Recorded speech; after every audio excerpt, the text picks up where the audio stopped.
Hi everyone, today we will talk about how to fix WhatsApp iPhone.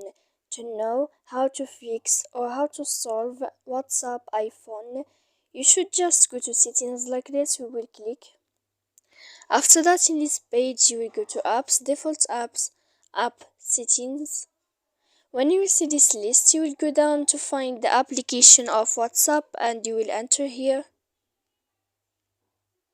Then in this page you will go to click force stop. When you will end this, you will enter to storage. After that, in this page you will click clear cache, and then you will go to click clear data. And after all that, you can update your application. So please don't forget to support us by like and subscribe. See you next time in another video, and thank you for watching.